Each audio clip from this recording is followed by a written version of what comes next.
IAS కథ. IAS అనే 3 అక్షరాలకు ఆదిత్య ఇచ్చిన విలువ అతని జీవితమే. తిరువనంతపురం నగర హృదయ భాగంలో తెల్లటి రంగు వేసిన విశాలమైన గడ్డితో కూడిన అధికారిక నివాసం గేటు దాటి అతని నల్లటి కారు లోపలికి ప్రవేశించినప్పుడు బయట ధూళిగంధర గోళంతో నిండిన ప్రపంచం అక్కడ ముగిసినట్లు అతనికి అనిపించింది. లోపల శీతలీకరించిన గదులలో అధికారం యొక్క నిశ్శబ్దమైన సుగంధం ఉండేది. జిల్లా కలెక్టర్ ఆదిత్య ప్రపంచం స్పష్టంగా నిర్వచించబడింది.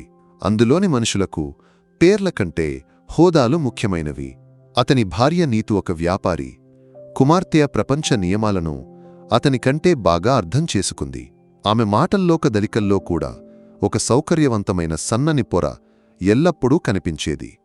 వారి స్నేహితులు, నగరంలోని ఉన్నత వర్గాలవారు, వ్యాపారవేత్తలు, ఉన్నత అధికారులు, రాజకీయ నాయకులు ఆ ప్రపంచంలో ఒక్క అడుగు తప్పినా అన్నీ కోల్పోతామని ఆదిత్య విశ్వసించాడు. ఈ గాజు భవనంలోని రంగుల మధ్య సరిపోని ఒకే ఒక రంగు అతని తల్లి శాంతి.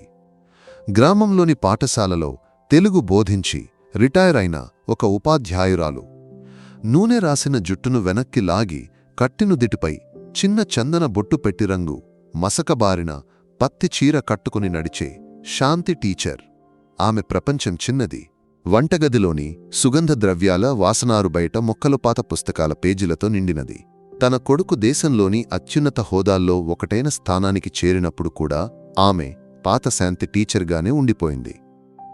ఆదిత్య తన తల్లిని తిరువనంతపురంలోకి తీసుకొచ్చి 6 నెలలు మాత్రమే అయ్యింది. తండ్రి మరణం తర్వాత గ్రామంలో ఒంటరిగా ఉన్న తల్లిని తనతో ఉంచడం ఒక కొడుకు యొక్క కర్తవ్యమని అతనికి తెలుసు. కాని ఆ కర్తవ్యం ఇప్పుడు అతని గొంతులో ఒక భారంగా తగిలినట్లు అనిపించింది. ఆదిరేపటి పార్టీకి మంత్రి, చీఫ్ సెక్రటరీ అందరూ వస్తున్నారు. అమ్మను అప్పుడు గదిలోనే ఉండమని చెప్పు. రాత్రి భోజనం చేస్తున్నప్పుడు నీతు చెప్పింది. ఆమె స్వరంలో విన్నపం కంటే అధికారం ఎక్కువగా ఉంది. ఆదిత్య ఏమీ మాట్లాడలేదు. గత వారం ఒక స్నేహితుడి కుటుంబం వచ్చినప్పుడమ్మా తన పాత పాఠశాల కథలు, తన చిన్నతనం గురించి అవిరామంగా మాట్లాడిన విషయం అతను గుర్తు చేసుకున్నాడు. వారు నవ్వుతున్నప్పటికీ ఆ నవ్వులో ఒక రకమైన సానుభూతితో కూడిన ఎగతాళి ఉందని అతనికి అనిపించింది. అమ్మకు అవి అర్థం కావు నీతు, పాపం, అతను బలహీనంగా చెప్పాడు. అర్థం కానిది అమ్మకు కాదు, ఆదికి. నీ స్థాయి ముఖ్యం. నీ అమ్మ ఈ గ్రామీణ శైలి దానికి సరిపోదు. ప్రజలు మనలను, మన చుట్టూ ఉన్నవారిని చూసి అంచనా వేస్తారు. ఆమె చెప్పింది నిజమని అతని అహంకారం గుసగుసలాడింది. తన విజయాల ఔన్నత్యాన్ని తగ్గించే ఒక నల్లటి బొట్టుగా అమ్మ మారుతోందా? ఆ ఆలోచన అతన్ని అస్వస్థుడిని చేసింది. ఆ రోజు పార్టీ ఆదిత్య జీవితంలో ఒక నిర్ణాయక దినం. రాష్ట్ర టెక్నో సిటీ ప్రాజెక్టు యొక్క ప్రధాన బాధ్యతల స్థానంలో అతన్ని నియమించిన ఆనందోత్సవం. గడ్డితోటలో వెలుగులు నిండాయి, సన్నని సంగీతం ప్రవహించింది, ఖరీదైన పరిమళ ద్రవ్యాల సుగంధం వాతావరణంలో నిలిచింది. ఆదిత్య నీతు అతిథులను స్వాగతించడంలో బిజీగా ఉన్నారు. అకస్మాత్తుగా హాలు నుండి ఒక సంభాషణ వినిపించింది. శాంతి టీచర్ నీతి యొక్క కఠినమైన ఆదేశాన్ని మరచిగది నుండి బయటకు వచ్చారు. ఆమె వ్యాపార మంత్రి భార్యతో మాట్లాడుతున్నారు. నా కొడుకు చిన్నతనంలో చాలా చిలిపిగా ఉండేవాడు. నదిలో దూకడం, మామిడి కాయలు తెంపడం నేను చాలా కొట్టాను. అప్పుడే నేను చెప్పేదాన్ని, ఈవాడు చదివి పెద్దవాడవుతాడని. శాంతి టీచర్ నిష్కపటంగా నవ్వుతూ చెప్పారు. మంత్రి భార్య ఒక అస్పష్టమైన నవ్వుతో ఆదిత్యను చూసింది. ఆ చూపులో ఏముంది? అభినందనలా లేక ఎగతాళా? ఆ క్షణంలో భూమి చీలిపోయి తాను కిందకు వెళ్ళిపోతే బాగుండు అని ఆదిత్య కోరుకున్నాడు. నీతు ముఖం కోపంతో గట్టిగా మారినట్లు అతను చూశాడు. అతిథులందరూ వెళ్ళిపోయిన తర్వాత ఇంటిలో ఒక తుఫాను రూపొందింది. ఇక నీవు సహించలేను ఆది, నాకు ఇది భరించలేను. మన స్థాయి ఏమిటి? మనం ఎవరు? ఆ మనిషి ముందు నీ అమ్మ నన్ను అవమానపరిచింది. నదిలో దూకిన కథ వినడానికి మంత్రి ఇక్కడికి వస్తాడా? నీతు కేకలు వేసింది. అది ఒక అమ్మ యొక్క ప్రేమనీతు. ఆమెకు నీ ఈ ప్రపంచం తెలియదు. అయితే ఆమెను ఈ ప్రపంచానికి దూరంగా ఉంచాలి. నాకు ఇక విసుగు వచ్చింది. ఒకటి, ఆమె ఈ ఇంట్లో లేకపోతే నేను. అది ఒక అంతిమ హెచ్చరిక. ఆ రాత్రి ఆదిత్యకు నిద్రపట్టలేదు. ఒకవైపు తనను పెంచడానికి చాలా కష్టపడిన అమ్మ ముఖం, మరోవైపు తాను చాలా ఆశించి నిర్మించిన హోదా గౌరవం యొక్క ప్రపంచం. రెండవదానికి బరువు ఎక్కువని అతని మనసు తీర్పు రాసింది. వచ్చేవారం ఒక ఆదివారం ఉదయం అతను అమ్మతో చెప్పాడు, అమ్మా, మనం ఒక చోటికి వెళ్దాం. అక్కడ నీకు చాలా స్నేహితులు దొరుకుతారు, మంచి సౌకర్యాలు ఉన్న చోటు. అక్కడ నీకు విసుగురాదు. ఎక్కడికి కొడుకు? శాంతి టీచర్ కళ్లలో ఆసక్తి నిండింది. ఒక ఆశ్రమం లాంటిది, కానీ చాలా సౌకర్యాలు ఉన్నాయి. నీ ఆరోగ్యాన్ని చూసేందుకు అక్కడ వాళ్ళు ఉన్నారు. మనం వెళ్ళి చూద్దాం, నీకు నచ్చకపోతే తిరిగి వస్తాం. ఆ చివరి వాక్యం ఒక అబద్ధమని అతని హృదయానికి తెలుసు. నగరం నుండి చాలా దూరంలో ఆకుపచ్చని ప్రదేశంలో సాంత్వనమనే ఆ వృద్ధాశ్రమం ఉంది. పేరులాగే శాంతియుతమైన ప్రదేశం, శుభ్రమైన చక్కని గదులు, అందమైన పూలతోట. కాని ఆ గోడల మధ్య నిలిచినది బరువైన నిశ్శబ్దం, విడిచిపెట్టబడిన వారి నిట్టూర్పులు. మేనేజర్తో మాట్లాడి డబ్బు చెల్లించిన కార్డులు సంతకం చేస్తున్నప్పుడు ఆదిత్య అమ్మ ముఖం వైపు చూడలేదు. వీడ్కోలు చెప్పే సమయం లోశాంతి టీచర్ అతని చేతిని పట్టుకున్నారు. కొడుకు, నన్ను తీసుకెళ్లడానికి ఎప్పుడు వస్తావు? ఆ ప్రశ్న ఒక బాణంలా అతని గుండెలో గుచ్చుకుంది. ఒక్క క్షణం అన్నీ వదిలేసి అమ్మను తీసుకుని తిరిగి వెళ్లాలని అతను కోరుకున్నాడు. కాని నీతో ముఖ్యమంత్రి భార్య నవ్వు అతని మనసులో మెరిసినప్పుడు అతను కఠిన హృదయుడయ్యాడు. నేను వస్తాను అమ్మా, తిరక్కి తగ్గినప్పుడు వస్తాను. నీవు ఆరోగ్యాన్ని జాగ్రత్తగా చూసుకో. ఆమె చేతులు విడిచి వెనక్కి తిరిగి చూడకుండా అతను కారు వైపు నడిచాడు. కారు గేటు దాటి వెళ్ళినప్పుడు అద్దంలో అతను చూశాడు సాంత్వనం బోర్డు కింద ప్రపంచం మొత్తం కోల్పోయిన ఒక స్త్రీ రూపం చిన్నగా చిన్నగా కనిపిస్తూ ఉంది. ఇంటికి తిరిగి వచ్చినప్పుడు ఒక పెద్ద భారం దించినట్లు అతనికి అనిపించింది. అతని గాజు భవనంలో ఇప్పుడు అనవసరమైన రంగులు ఏవీ లేవు. అన్నీ పరిపూర్ణమైన ప్రపంచం. రోజులు వారాలుగా, వారాలు నెలలుగా మారాయి. ఆదిత్య ప్రపంచం మరింత మెరుగైంది. టెక్నో సిటీ ప్రాజెక్టు అమలుదారుగా అతని కీర్తి పెరిగింది. పత్రికా సమావేశాలు, ఉన్నత స్థాయి సమావేశాలు, విదేశీ పర్యటనలు. అతను తిరక్కి సముద్రంలో మునిగాడు. అమ్మ గురించిన జ్ఞాపకాలు మనసు మూలలో అపరాధ భావన యొక్క సన్నని కాల్చడంగా ఎప్పుడో ఒకసారి తలెత్తినప్పుడు తిరక్కి తెరతో అతను దానిని కప్పాడు. అతని ప్రత్యర్థి బాచ్మేటైన సందీప్ తరచూ అతన్ని కలవడానికి వచ్చేవాడు. ఆది, నీవు ఇప్పుడు ఆకాశంలో ఉన్నావు, కానీ జాగ్రత్తగా ఉండాలి. ఈ ప్రాజెక్టులో చాలా మోసపూరిత గుండాలు ఉన్నాయి. సందీప్ ఒక గుండెలోని నవ్వుతో చెప్పాడు. ఆదిత్య అది పట్టించుకోలేదు. మరోవైపు సాంత్వనమనే ప్రపంచంలో శాంతి టీచర్ తన ఒంటరితనంతో పోరాడటానికి ప్రయత్నిస్తున్నారు. మొదటి కొన్ని వారాలు ఆమె గది కిటికీ దగ్గర తన కొడుకు కారు కోసం ఎదురుచూసేది. ప్రతి కారు వచ్చినప్పుడు ఆమె గుండె గడగడలాడేది. కాని అది ఎప్పుడూ ఆదిత్య కాదు. నెమ్మదిగా ఆమె ఆ వాస్తవాన్ని అంగీకరించారు. తనను వదిలేసినట్లు ఆమె ఎవరితోనూ చెప్పలేదు. నా కొడుకుకు చాలా తిరక్కి ఉంది, అతనికి భారం కాకూడదని నేను ఇక్కడికి వచ్చాను అని ఆమె అందరితో నవ్వుతూ చెప్పేది. అక్కడ ఆమెకు కొత్త స్నేహితులు దొరికారు. రిటైర్డ్ సైనికుడైన మేజర్ నంబియార్ ఎల్లప్పుడూ జోకులు చెప్పి నవ్వించే ఫాతిమా బీవీ, అమెరికాలో తన పిల్లలు వదిలేసిన ఎప్పుడూ మౌనంగా ఉండే రఘునాథ్ షెనాయ్. శాంతి టీచర్ వారికి పుస్తకాలు చదివి వినిపించేది, లేఖలు రాయడం తెలియని వారికి దానిని ఒక అలవాటుగా చేసింది. తన చిన్న పెన్షన్ డబ్బుతో వారికి స్వీట్లు కొనిచ్చేది.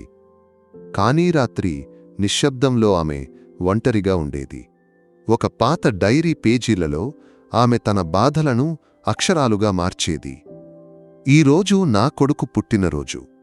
అతన్ని ఫోన్లో పిలవాలని అనిపించింది. కాని వద్దు. అతని సంతోషాల మధ్య నా స్వరం ఒక అడ్డంకి కాకూడదు. నా ఆదికి దేవుడు అన్ని మంచి వరాలు ఇవ్వాలి. అతను సంతోషంగా ఉండాలి. అదే సమయం 100 కిలోమీటర్ల దూరంలో ఆదిత్య తన పుట్టినరోజు జరుపుకుంటున్నాడు. నగరంలోని అతిపెద్ద హోటల్లో వందలాది అతిథుల మధ్య కేక్ కట్ చేస్తున్నప్పుడు ఒక్క క్షణం చిన్నతనంలో అమ్మ చేసిన అడప్రథమం యొక్క తీపి అతని నాలుకపై ఎక్కడో కనిపించింది. అతను ఆ జ్ఞాపకాన్ని త్వరగా తొలగించాడు. టెక్నో సిటీ ప్రాజెక్టు నిర్మాణ కాంట్రాక్ట్ ఇచ్చిన విషయంతో సంబంధించి కొన్ని ఆరోపణలు పత్రికల్లో రావడం మొదలైంది. మొదట చిన్న కాలంలలో, తర్వాత హెడ్లైన్లుగా ప్రాజెక్టు టెండర్ అనర్హమైన కంపెనీకి ఇవ్వబడిందని, దాని వెనుక కోట్ల రూపాయల అవినీతి ఉందని వార్తలు వ్యాపించాయి. ప్రాజెక్టు బాధ్యతలో ఉన్న ఆదిత్య వైపు సందేహం యొక్క వేళ్లు చాపబడ్డాయి. ఇవన్నీ సాధారణమాది. పెద్ద ప్రాజెక్టులు వచ్చినప్పుడు ఆరోపణలు కూడా ఉంటాయి. ముఖ్యమంత్రి అతన్ని ఓదార్చాడు. కాని విషయాలు అంత సులభం కాదు. ఒకరోజు ఉదయం దేశాన్ని ఒక్కసారిగా ఆశ్చర్యపరిచేలాసి .B.I కేసును స్వీకరించింది. దర్యాప్తు బాధ్యత ఢిల్లీ నుండి వచ్చిన ఒక ప్రత్యేక బృందానికి ఇవ్వబడింది. ఆ బృందాన్ని నడిపించినది విక్రమ్ ఐపీఎస్, ఒక కఠినమైన అధికారి. విక్రమ్ పేరు వినగానే అధికారులలో ఒక భయం పరిచింది. రాజీలేని ఎవరి ముఖం చూడకుండా చర్యలు తీసుకునే వ్యక్తి. ఆదిత్య గుండెలో మొదటిసారి ఒక భయం యొక్క చల్లదనం జారింది. తాను ఏ తప్పూ చేయలేదని అతను స్వయంగా నమ్మించుకోవడానికి ప్రయత్నించాడు. కాని టెండర్ రికార్డులలో తాను సంతకం చేసిన కొన్ని సవరణలు అతని జ్ఞాపకంలోకి వచ్చాయి. సందీప్ ఒత్తిడి మేరకు కొన్ని సాంకేతిక సమస్యలను పరిష్కరించడానికి చేసిన చిన్న మార్పులు. అప్పుడు అది పెద్ద విషయంగా అనిపించలేదు. విక్రమ్ నాయకత్వంలోని సిబిఐ బృందం తిరువనంతపురం చేరుకుంది. దర్యాప్తు వేగవంతమైంది. ప్రతి ఫైల్ను జాగ్రత్తగా పరిశీలించారు. ఆదిత్య బ్యాంక్ ఖాతాలను ఫ్రీజ్ చేశారు. అతని ఫోన్ కాల్లను పరిశీలించారు. అతని ప్రపంచం నెమ్మదిగా అదృశ్యమవుతోంది. నీతు ముఖంలో ఎప్పుడూ అస్వస్థత నీడలు కమ్మాయి. స్నేహితులని భావించినవారు దూరం జరగడం మొదలైంది. దర్యాప్తులో భాగంగా ఆదిత్య నేపథ్యాన్ని అధ్యయనం చేయడానికి విక్రమ్ నిర్ణయించాడు. అతని కుటుంబం, బంధువులు, ఆర్థిక వనరులు రికార్డుల ప్రకారం అతని తల్లి గ్రామంలోని ఇంట్లో ఉంది. కాని అక్కడ చేసిన దర్యాప్తులో ఆమె నెలల తరబడి అక్కడ లేదని తెలిసింది. అప్పుడు అమ్మ ఎక్కడా? విక్రమ్ తన సహోద్యోగితో అడిగాడు.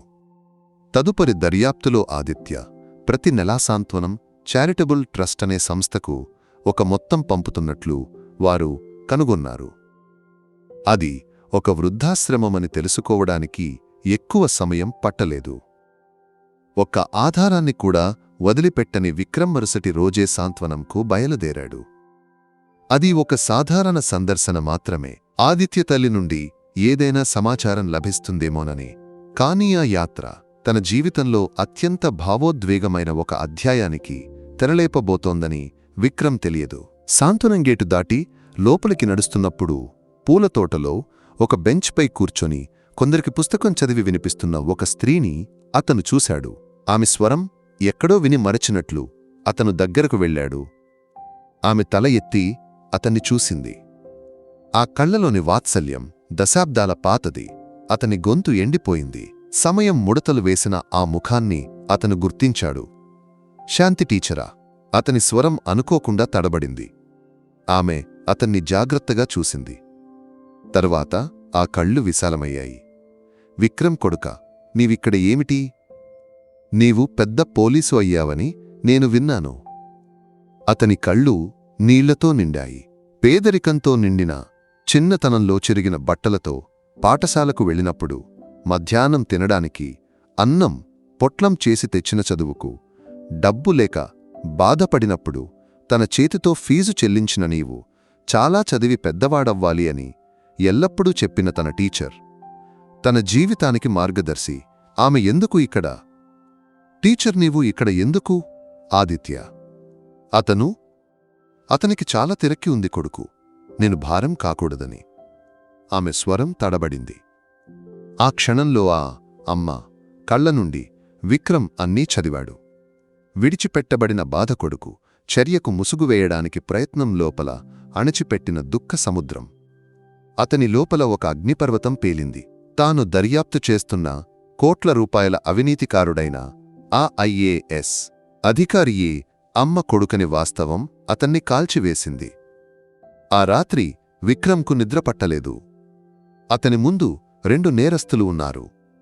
ఒకటి చట్టం ముందు అవినీతికారుడైన ఆదిత్య, రెండవది ఒక అమ్మ, హృదయాన్ని ధ్వంసం చేసిన కొడుకు. రెండవ నేరానికి చట్టపుస్తకాల్లో శిక్ష లేదని అతనికి తెలుసు. కాని ఆ శిక్షను తానే ఇస్తానని అతను మనసులో రాసుకున్నాడు. సిబిఐ కార్యాలయంలోని చల్లని ఏ.సి. గదిలో విక్రమ్ ముందు కూర్చున్నప్పుడు ఆదిత్య చెమటలు పట్టాడు.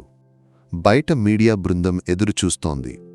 తన జీవితం ముగియబోతోందని అతనికి అనిపించింది. విక్రమ్ నెమ్మదిగా స్వరంతో ప్రశ్నలు అడగడం మొదలుపెట్టాడు. టెక్నో సిటీ టెండర్ ఆర్థిక లావాదేవీలు. ఆదిత్య తనకు తెలిసిన సమాధానాలు చెప్పాడు. చాలా విషయాలను నిషేధించాడు. మిస్టర్ ఆదిత్యని అమ్మ ఎక్కడ ఉంది? అనూహ్యంగా విక్రమ్ అడిగాడు. ఆదిత్య ఒక్కసారిగా షాక్ అయ్యాడు. అమ్మ గ్రామంలో ఉంది. ఆమెకు సుఖంగా ఉంది. ఎలాంటి భావ వ్యక్తీకరణ లేకుండా అతను అబద్ధం చెప్పాడు. విక్రమ్ టేబుల్పై ఉన్న ఒక ఫైల్ను తెరిచాడు. అందులో నుండి ఒక ఫోటో తీసి ఆదిత్య వైపు చాపాడు. సాంత్వనంలోని పూలతోట లో వీల్ చైర్లో కూర్చున్న రఘునాథ్ షెనాయ్కు పుస్తకం చదివి వినిపిస్తున్న శాంతి టీచర్ చిత్రం అది. ఈ స్త్రీని తెలుసా? విక్రమ్ స్వరం కఠినమైంది. ఆదిత్య శరీరం స్తబ్దమైపోయింది. అతని అబద్ధం యొక్క గోడ ఒక్క క్షణంలో కూలిపోయింది. మిస్టర్ ఆదిత్య, నేను నిన్న నీ అమ్మను కలిశాను, సాంత్వనం అనే వృద్ధాశ్రమంలో. నన్ను చదివించిన టీచర్ ఆమె. నీ ఈ హోదా గౌరవం కోసం నీవు విడిచిపెట్టిన ఆ అమ్మ. కథ ఆదిత్యన్ యొక్క పతనం మరియు పునరుజ్జీవనం. విక్రమ్ కుర్చీ నుండి లేచాడు. మీపై అవినీతి కేసు ఉంది, దానిని చట్టం నిర్ణయిస్తుంది. దానికి సాక్ష్యాలు ఉన్నాయి. కాని దానికంటే పెద్ద నేరం మీరు చేశారు. మిమ్మల్ని ఈ కుర్చీలో కూర్చోబెట్టడానికి తన జీవితాన్ని త్యాగం చేసిన ఒక తల్లిని ఆమె మీ స్థాయికి సరిపోదని అనే ఒక్క కారణంతో మీరు వదిలేశారు. ఆమె కన్నీటికి దేవుడు ఇచ్చిన శిక్ష కూడా ఇదే ఆదిత్యన్. చట్టం మిమ్మల్ని జైల్లో వేయగలదు, కాని కోల్పోయిన తల్లి ప్రేమను తిరిగి ఇవ్వడానికి ఏ చట్టానికి సాధ్యం కాదు. ప్రతి మాట ఆదిత్యన్ చెవుల్లో చాటున దెబ్బల్లా తగిలింది. అతని అహంకారం యొక్క కోటలు కూలిపోయాయి. అధికార శిఖరం నుండి అతను అగాధంలోకి పడిపోయాడు. ఆ గదిలోని నిశ్శబ్దతలో అతను మొదటిసారిగా ఒక చిన్న పిల్లవాడిలా బిగ్గరగా విలపించాడు. కాని ఆ కన్నీళ్లకు అతని పాపాలను కడిగివేయడానికి శక్తి లేదు. ఆ సాయంత్రం ఆదిత్యన్ ఒక ఐఏఎస్ అధికారి అరెస్ట్ అయ్యాడు. ఆ వార్త టెలివిజన్ స్క్రీన్లపై మెరిసిపోతుండగా శాంతి అనే వృద్ధాశ్రమంలోని ఒక గదిలో శాంతి టీచర్ తన డైరీలో ఇలా రాస్తోంది. ఈరోజు ఏదో గుండెలో బరువు. నా కొడుకు సుఖంగా ఉండాలని దేవుడిని ప్రార్థిస్తున్నాను. ఆదిత్యన్ అరెస్టు వార్త అడవిలో అగ్గిలా వ్యాపించింది. మరుసటి రోజు ఉదయమన్ని వార్తాపత్రికల మొదటి పేజీలో చేతులకు సంకెళ్లు వేయబడిన అతని చిత్రంతల వంచుకుని నిలబడి ఉన్న దృశ్యముంది. టెలివిజన్ ఛానల్స్ ఆ వార్తను జరుపుకున్నాయి. అవినీతి, కలెక్టర్ అధికార దుర్వినియోగం చేసిన అధికారి విశేషణాలు అనేకం. శాంతిలోని కామన్ హాల్లోని టెలివిజన్ ముందు అందరూ గుమిగూడారు. మేజర్ నంబియార్ ఎప్పటిలాగే వార్తాపత్రికను బిగ్గరగా చదువుతున్నాడు. ఆదిత్యన్ పేరు మరియు చిత్రం చూసినప్పుడు అతను ఒక్క క్షణం ఆగాడు. తరువాత శాంతి టీచర్ వైపు చూశాడు. కాని అప్పటికే వార్తల వ్యాఖ్యాత గొంతు హాల్లో మారుమోగింది. టెక్నో సిటీ అవినీతి కేసులో ప్రముఖ ఐఏఎస్ అధికారి ఆదిత్యన్ అరెస్ట్. శాంతి టీచర్ ఒక్క క్షణం స్తబ్దురాలై నిలబడింది. ఆమె చేతిలో ఉన్న పుస్తకం కింద పడిపోయింది. నా కొడుకా? లేదు, అది వేరొకరై ఉంటారు. తప్పుగా అర్థం చేసుకున్నారేమో. ఆమె గొంతు ఒక సన్నని గుండెల్లోంచి వచ్చినట్లు అనిపించింది. కాని స్క్రీన్పై స్పష్టంగా కనిపించిన తన కొడుకు ముఖం అన్ని సందేహాలను తొలగించింది. ఆమె చుట్టూ ఉన్న ప్రపంచం తిరుగుతున్నట్లు అనిపించింది. ఫాతిమా బీవీ పరిగెత్తుకుని వచ్చి ఆమెను ఆదుకుంది. టీచర్ గారు, ఓపిక పట్టండి. లేదు, నా కొడుకు ఏ తప్పు చేయడు. ఎవరో అతన్ని మోసం చేశారు. నా కొడుకు. ఆమె ఒక వెర్రివాళ్లలా గొణుగుతూ చెప్పింది. ఆ తల్లి హృదయం నలిగిపోతున్న నొప్పిలో శాంతి గోడలు కూడా వణికాయి. అదే సమయం లో తిరువనంతపురంలోని ఇంట్లో నీతు తన న్యాయవాదితో మాట్లాడుతోంది. నాకు విడాకులు కావాలి, వీలైనంత త్వరగా. ఈ అవమానాన్ని భరించి నేను ఇక్కడ జీవించలేను. అతని సంపద ఏదీ నాకు వద్దు. ఎలాగైనా ఈ సమస్య నుండి బయటపడితే చాలు. ఆ సాయంత్రం ఆమె ఒక పత్రికా సమావేశం ఏర్పాటు చేసింది. తెల్లని చురిదార్ ధరించి దుఃఖాన్ని నటిస్తున్న ముఖంతో ఆమె కెమెరాలను ఎదుర్కొంది. ఆదిత్యన్ వ్యాపార ఒప్పందాల గురించి నాకు ఏమీ తెలియదు. నేను పూర్తిగా మోసపోయాను. ఒక స్త్రీగా, భార్యగా నేను అవమానించబడ్డాను. సిబిఐ కస్టడీలో చల్లని నేలపై కూర్చొని ఆదిత్యన్ ఆ వార్త చూశాడు. తనను ప్రేమిస్తున్నట్లు చెప్పిన తన అధికార గొడుగు కింద జీవించిన భార్య ఒక్క క్షణంలో తనను తోసిపుచ్చింది. స్నేహితులు లేరు, బంధువులు లేరు, ఇప్పుడు భార్య కూడా లేదు. అధికారం కోల్పోయినప్పుడు తాను ఎంత ఒంటరివాడినో అతను గ్రహించాడు. విక్రమ్ మాటలు అతని చెవుల్లో మారుమోగాయి. అతని మనసులో తల్లి ముఖం మాత్రమే ఒక నీరసంగా నిండిపోయింది. మరుసటి రోజు విక్రమ్ శాంతికి చేరుకున్నాడు. ఈసారి అధికార వాహనంలో కాదు, ఒక సాధారణ వ్యక్తిగా. శాంతి టీచర్ గదిలో ఒకే చోట కూర్చొని ఉంది. ఆమె భోజనం చేయలేదు, ఎవరితోనూ మాట్లాడలేదు. విక్రమ్ ఆమె పక్కన కూర్చున్నాడు. టీచర్ గారు. ఆమె అతన్ని కన్నీళ్లతో నిండిన కళ్లతో చూసింది. నీవు అతన్ని అరెస్ట్ చేశావు కదా, నా కొడుకును? అవును టీచర్ గారు, అది నా కర్తవ్యం. చట్టం తన దారిలో సాగుతుంది. కాని నేను నమ్ముతున్నాను సత్యం ఒకరోజు బయటకు వస్తుంది. టీచర్, నీవు నీరసించకూడదు. ఆ మాటల్లో ఒక విద్యార్థి యొక్క ప్రేమ ఉంది. విచారణ ముందుకు సాగుతున్న కొద్దీ విక్రమ్ సందేహాలు బలపడ్డాయి. ఆదిత్యన్ అవినీతి చేసినప్పటికీ అతను ఈ ఆటలో ఒక కాయ మాత్రమే. దీని వెనుక పెద్ద ఆటగాళ్లు ఉన్నారు. విచారణ సందీప్ వైపు విస్తరించింది. సందీప్ మరియు కాంట్రాక్టర్ వర్గీస్ రహస్య సంభాషణల రికార్డులు సిబిఐకి లభించాయి. ఆదిత్యన్ను సమర్థవంతంగా ఉచ్చులోకి తీసుకురావడం వారి లక్ష్యం.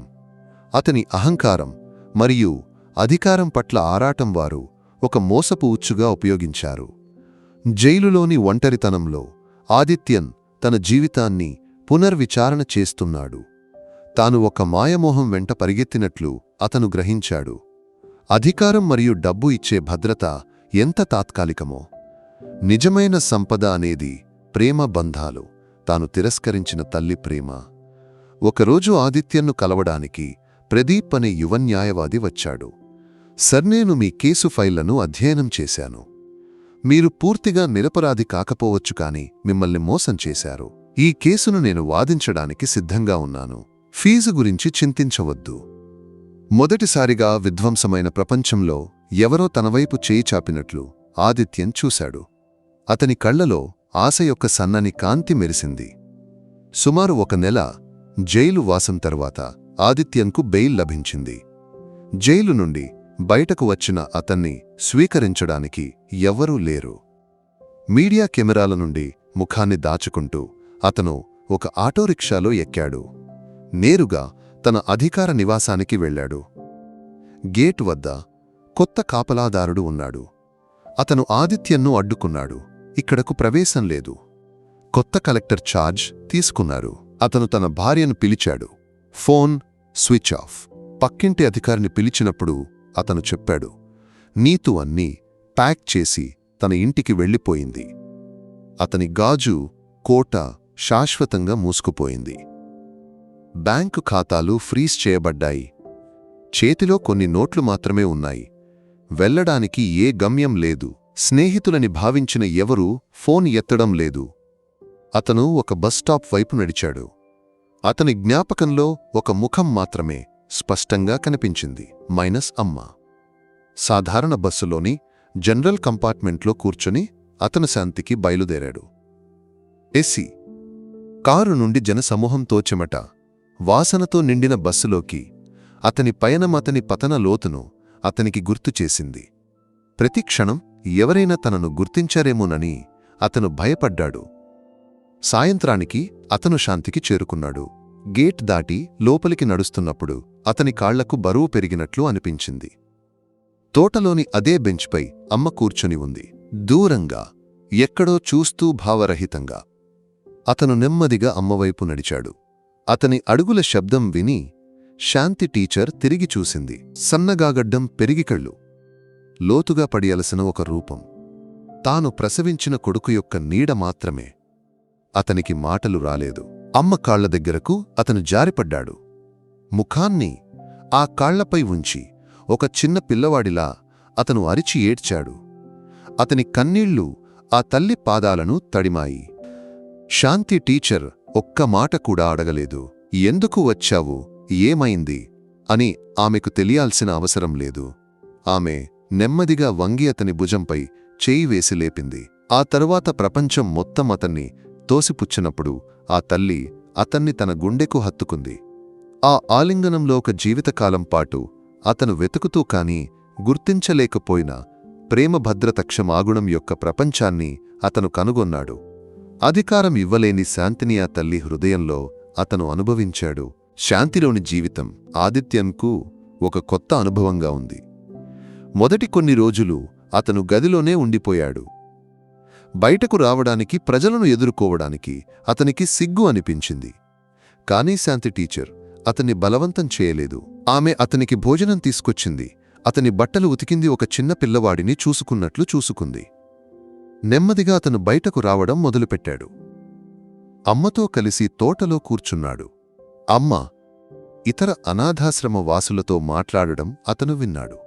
మేజర్ నంబియార్ యొక్క యుద్ధ కథలు, ఫాతిమా బీవీ యొక్క పాత పాటలు, రఘునాథ షెనాయ్ యొక్క మౌనం. ప్రతి ముఖం వెనుక ఒక విడిచిపెట్టబడిన కథ ఉందని అతను గ్రహించాడు. తాను తన తల్లితో చేసినది ఒక ఒంటరి సంఘటన కాదు, ఈ ప్రపంచంలో చాలామంది పిల్లలు పునరావృతం చేసే తప్పు అని అతను బాధతో గ్రహించాడు. ఒకరోజు మేజర్ నంబియార్కు ఊపిరాడక ఇబ్బంది పెరిగినప్పుడు అతన్ని ఆస్పత్రికి తీసుకెళ్లడానికి ఎవ్వరూ లేరు. ఆదిత్యన్ రెండోసారి ఆలోచించలేదు. అతను మేనేజర్ నుండి తాళం తీసుకొని పాత అంబులెన్స్ వ్యాన్ తీసుకొని మేజర్ను ఆస్పత్రికి తీసుకెళ్లాడు. ఆ రాత్రి మొత్తం అతను ఆస్పత్రి వరండాలో గడిపాడు. ఆ సంఘటన అతనిలోని ఐఏఎస్ అధికారి యొక్క చివరి అంశాన్ని కూడా తొలగించింది. అతను శాంతిలో ఒక సభ్యుడిగా మారాడు. అక్కడి నేలను తుడిచాడు, కూరగాయలు కోసడానికి సహాయం చేశాడు, నడవడానికి ఇబ్బంది పడేవారిని ఆదుకున్నాడు. అతని అహంకారం ఆ సేవలో కరిగిపోయింది. ఒక రాత్రి అమ్మ గదిని శుభ్రం చేస్తున్నప్పుడు మంచం కింద నుండి ఒక పాత డైరీ అతనికి దొరికింది. అది శాంతి టీచర్ యొక్క డైరీ. వణికే చేతులతో అతను దాని పేజీలను తిప్పాడు. ప్రతి పేజీలో ఒక తల్లి హృదయం కొట్టుకుంటోంది. అతన్ని పెంచడానికి ఆమె పడిన కష్టాలు, అతని ప్రతి విజయంలో ఆమె గర్వం, వృద్ధాశ్రమంలో ఒంటరితనం, అతని పుట్టినరోజున శుభాకాంక్షలు చెప్పలేని బాధ, అతను అరెస్టైన రోజు హృదయం నలిగిపోయే నొప్పి.